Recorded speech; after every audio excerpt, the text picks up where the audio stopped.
It seems that we have a visitor, Holmes. Indeed. Come in. Hello, Sir Henry Baskerville. Did you have a good trip? But how do you know who I am? I had not announced my visit. By looking at your dress, it is totally unsuited to our wet English weather. This allowed me to deduce that you came here in a hurry and carrying the bare minimum in your luggage. Then there is a blue ink stain on your thumb, the same blue ink used by the passenger service at Waterloo Station to print their tickets. Your ticket has stained your thumb because of the rain. Also, my attention was attracted to your cufflinks with the initials HB, but still I had not yet made the connection with the famous Baskerville family. It is by remembering a Times article that I deduced your identity. It was telling of the odd death of Charles Baskerville and the likely return of his nephew and only heir, Henry. Brilliant. Your reputation is well-deserved, Mr. Holmes. But let me explain the purpose of my visit. You do not believe in legends, and you would like to clear the circumstances of your uncle's death. You need a factual, logical, and rational explanation of what some call the curse of the Baskervilles. And who else, in all modesty, but Sherlock Holmes and his faithful friend Dr. Watson would be able to solve such a mystery? Watson, my friend, pack your bags. We're leaving for Baskerville Hall. Tell us about the curse of the Baskervilles, Henry. Its origin dates back to my ancestor, Hugo Baskerville. It is said he was a vile person who earned the wrath of the devil. After his death, all our ancestors seemed to come to bad ends at Baskerville Hall. At the scene of each death, there were always dog or wolf tracks, but gigantic. Thus, over the centuries, a legend was built, that of a creature from hell, the Hound of the Baskervilles. My uncle was sure that it was a reality. He was convinced that the beast would take him sooner or later, as it took all those our lineage. With his last letter, he sent me this medallion. According to Charles, it was needed to break the curse of the Baskervilles, but he did not know how to use it. Do you believe in this legend, Mr. Holmes? We'll have to exhaust all other hypotheses before falling back on that one. Baskerville Hall in sight. Holmes, Doctor, welcome to Baskerville Hall. The servants are not here to welcome us, I fear. They were severely affected by my uncle and have since retired. The family portraits gallery, I assume. But why such expressions on their faces? These pictures have not always been so disturbing. According to my uncle, and the paintings occurred after the violent death of the portrayed Baskerville. It appears one of the effects of the curse. Have you noticed? The family coats of arms under the pictures are missing. Indeed, it is an interesting point to begin our investigation. Where can these coats of arms be, and why did they disappear? Let's try to find them. I cannot stay here any longer. The sight of those ghastly faces is unbearable.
Sir Roger Baskerville is certainly one of the most famous hunters in all of Great Britain. Indeed, Dr. Watson, my grandfather spent a large part of his life traveling the colonies of the Empire to stalk the largest predators in the world. Let us try to learn more about the tragic death of Sir Roger Baskerville. Such a distinguished hunter could not possibly have been killed by a simple dog.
A unicorn, a dragon, a werewolf?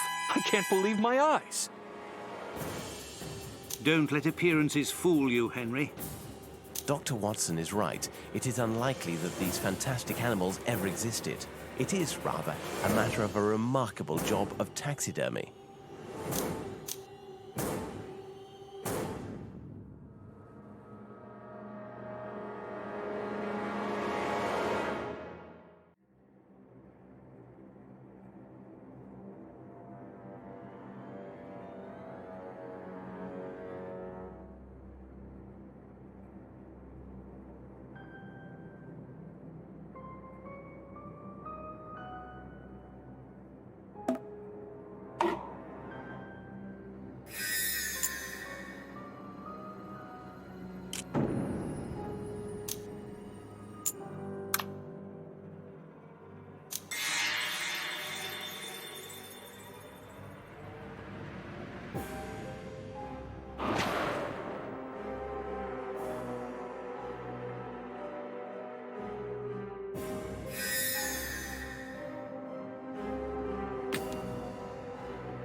What happened?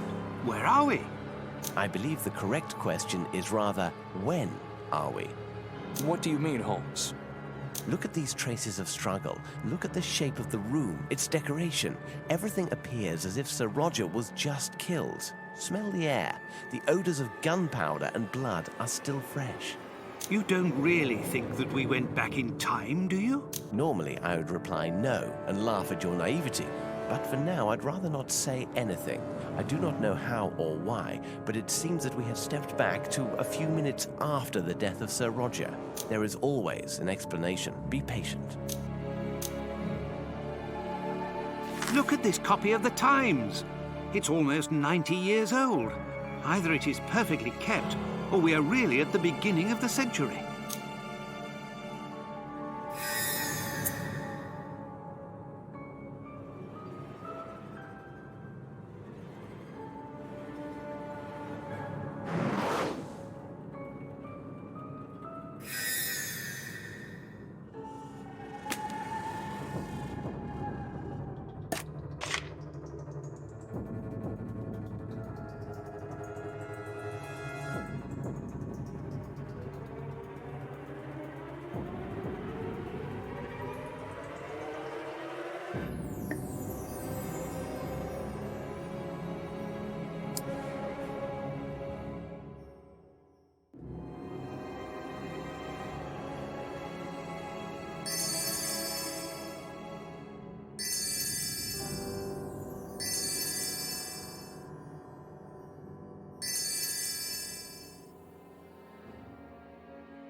pieces of the coat of arms of Sir Roger Baskerville. Let's go to his portrait.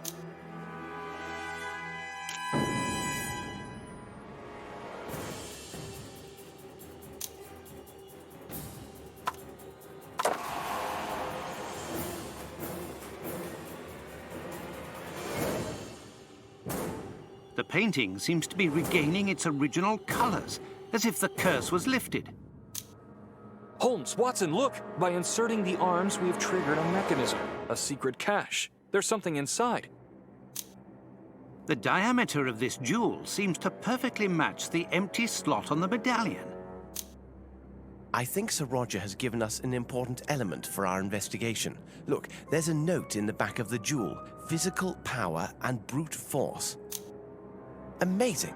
The medallion seems to react to the presence of the jewel.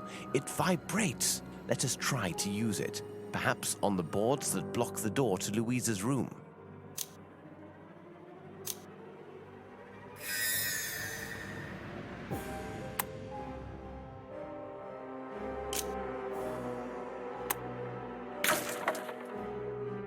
Indeed, it seems that the powers of this locket give us interesting perspectives. Powers? Dear friend, let's not sink into superstition.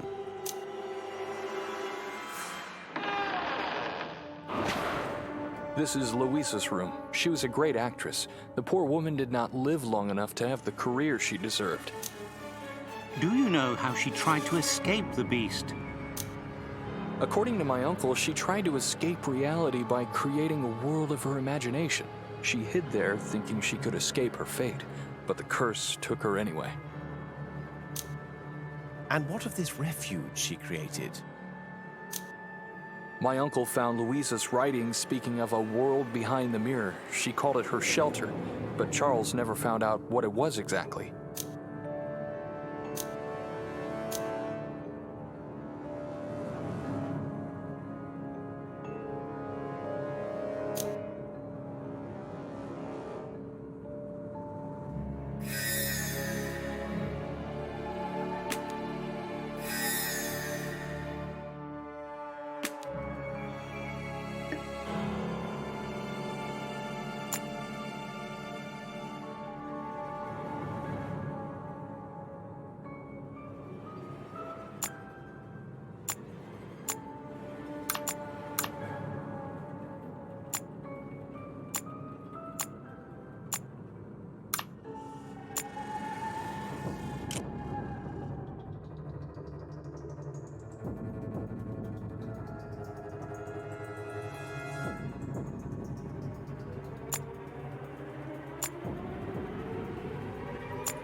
are again in the past. My God, what a savagery. A brutal crime, Henry. A brutal crime. Sadly, it reminds me of our investigation of the crimes of the Ripper of Whitechapel. Awful.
Another jewel for the medallion. It also has an engraving. Perception and intuition. Could it be that it will allow us to see details that we missed? Let's be attentive to our environment.